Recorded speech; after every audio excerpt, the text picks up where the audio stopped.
Hey, this is Cool Trains in Montreal, and I'm here at the Deux Montagnes train station.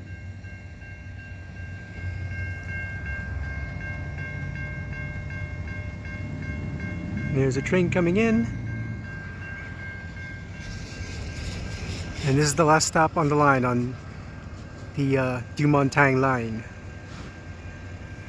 And he's really flying.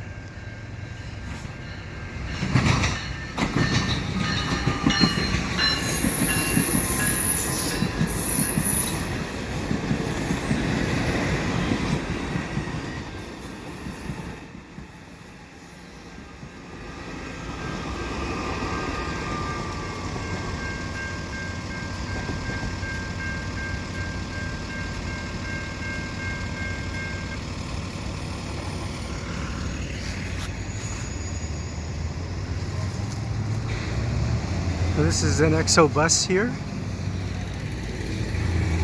And where this purple bus is used to be a CN box cab locomotive that was on display outside of this hotel type building, which is no longer being used.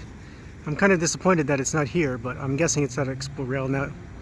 I'll have to try and find out what happened to it. But it's just an empty track now. And very soon, all of this will be closing on the 31st of December 2020. 2020. So basically, on the 1st of January 2021, there'll be no more train service at all. So if you like what I do, please subscribe to Cool Trains in Montreal. Have a good day.